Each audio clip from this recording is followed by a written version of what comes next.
Somewhere in Riyadh, right now, a surgeon is making a decision no one wants to make. A decision that will happen more than 2,000 times this year in Saudi Arabia alone. In Pakistan, it happens so often that at some hospitals, nearly 9 out of every 10 limbs removed are removed because of one disease. Not war, not an accident, not violence. A disease that starts quietly, in the bloodstream, in a bowl of rice, in a can of soda, in a plate that looks completely normal. Diabetes. And here is the part that should stop every Muslim watching this video. This disease is now hitting the Muslim world harder than almost anywhere else on Earth. 6 of the 10 highest diabetes rates on the entire planet belong to Muslim-majority nations. Pakistan, the highest ever recorded, nationally anywhere. Kuwait, Egypt, Saudi Arabia, Qatar, Bahrain. We are going to ask an uncomfortable question in this video. Is this an accident? Is it engineered? Or is it something we did to ourselves? And something the Quran and the Prophet warned us about 1400 years before a single blood sugar test existed? Stay with me. Because the answer is more disturbing than a conspiracy. And the cure was already written down.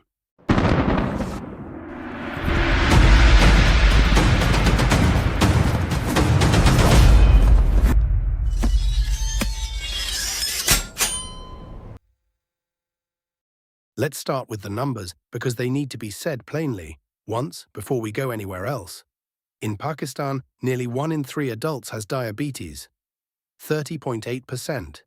The highest national rate ever documented on Earth. In Kuwait, nearly 1 in 4. Egypt, 1 in 5. Saudi Arabia, 1 in 5. Qatar, Bahrain, all sitting near or above 20%. Compare that to the global average, just over 10%.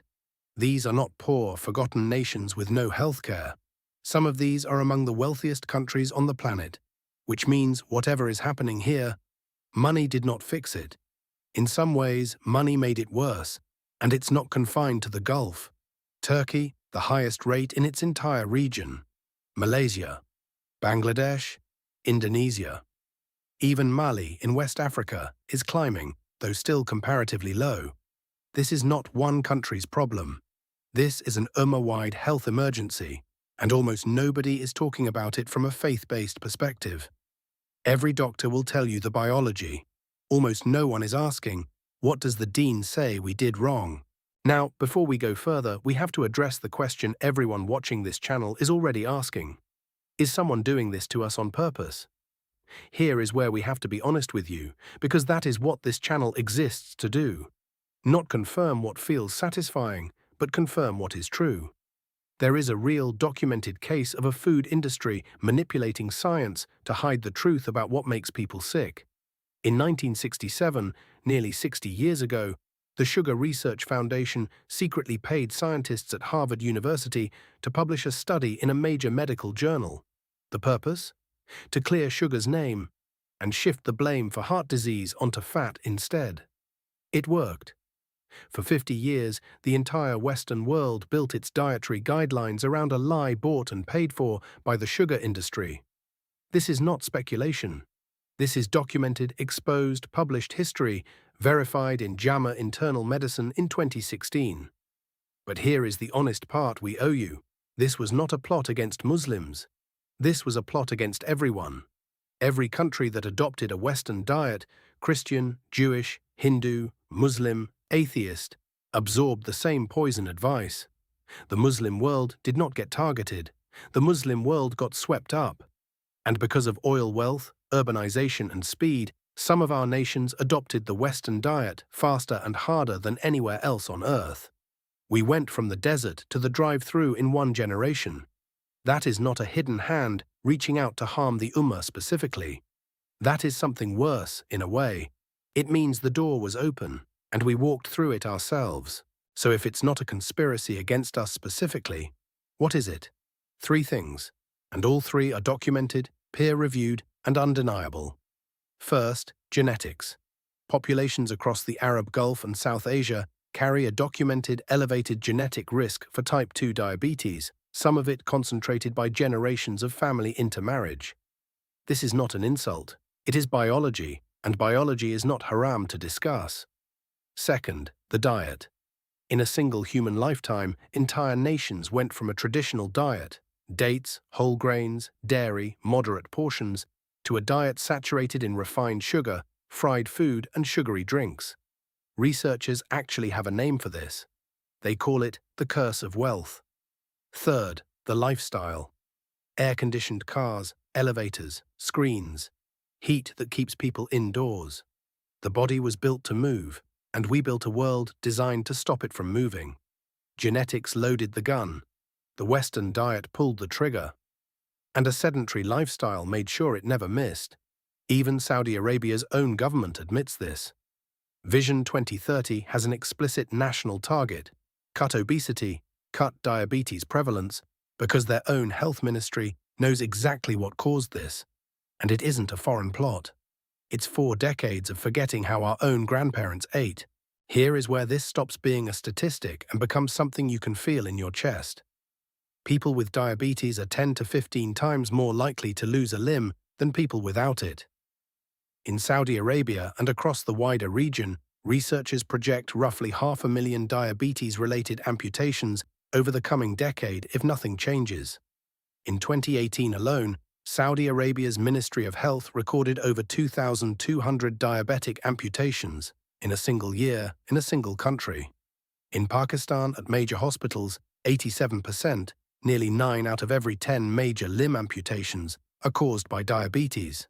Not car accidents, not war, not violence.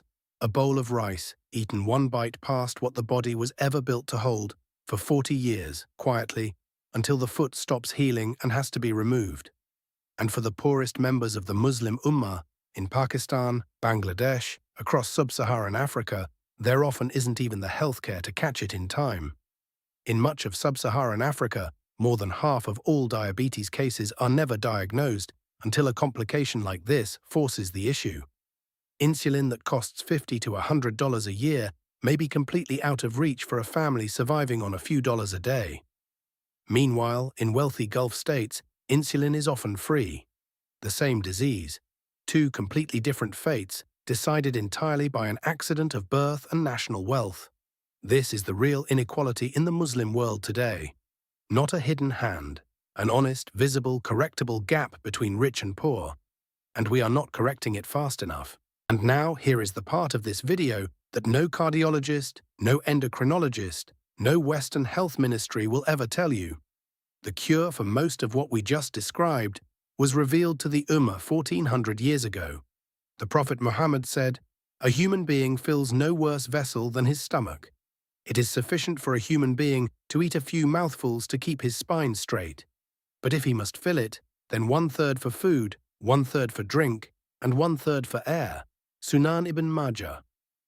Sunan al-Tirmidhi. 14 centuries old, now listen to what modern medicine only discovered in the last 20 years. Caloric restriction, eating deliberately less than you crave, improves insulin sensitivity, reduces inflammation, and is linked by researchers at the National Institutes of Health to a longer, healthier life. Even a modest 12% reduction in calories produces measurable metabolic improvement. The Prophet did not have a laboratory. He did not have a glucose monitor. He gave the Ummah the cure for insulin resistance a millennium before science had the instruments to explain why it worked. And Aisha, may Allah be pleased with her, warned of something just as important. She said the first trial to afflict the Muslim community was overeating itself. For when people fill their stomachs, their bodies are fattened, their hearts are hardened. Fattened bodies, hardened hearts. In one sentence, she named both the medical consequence, obesity leading straight into the diabetes we've been discussing this entire video, and the spiritual one. But there is a second command we have almost completely abandoned. The Quran does not simply say, eat what is halal. 4 separate times, Allah commands something more demanding. Eat what is lawful and pure. Halal is the floor. Tayyib is the standard. And here is where the modern halal food industry, especially here in the West, has quietly failed us. We check the slaughter method. We check for pork. We check for alcohol. And then we stop checking. Meanwhile, the halal label goes on a product loaded with preservatives, artificial flavor enhancers, and chemically cured meat that would make our grandparents unable to recognize it as food at all. Take monosodium glutamate, MSG. Regulators call it safe in small amounts, but a growing body of peer-reviewed research links heavy MSG exposure to obesity, insulin disruption, and effects on the brain. The science is genuinely contested, but contested is not the same as innocent. Take nitrates, the preservative used in many mass-produced halal deli meats and halal bacon substitutes designed to mimic what Allah made forbidden in the first place. The World Health Organization has classified processed meat containing these preservatives as a Group 1 carcinogen, the same category as tobacco, directly linked to colorectal cancer.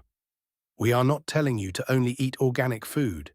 For most Muslim families, that is not realistic.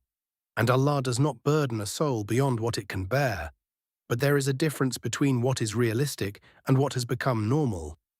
Somewhere between, I can't afford organic everything, and I'll eat anything with a green halal sticker on it. We lost the middle ground the Quran actually asked us to stand on. Food as close to Allah's creation as we can reasonably get it. So let's answer the question we opened with. Is the diabetes epidemic sweeping the Muslim world a conspiracy against us? No, it's something both more mundane and more urgent than that. It is the direct, documented, measurable result of abandoning two things the Deen gave us for free: the discipline of eating 1/3 and the standard of eating pure. No enemy forced this on us. We adopted it, plate by plate, generation by generation. And that means we, not a government, not a pharmaceutical company, not a hidden hand, hold the actual cure in our own hands tonight. At our own dinner table, the Prophet told us the cure before the disease had a name. The only question left is whether we're willing to listen now that science has finally caught up. If this video opened your eyes, share it with someone whose plate needs to change tonight, not tomorrow. And subscribe, because we're just getting started uncovering what the Quran and the Sunnah already knew,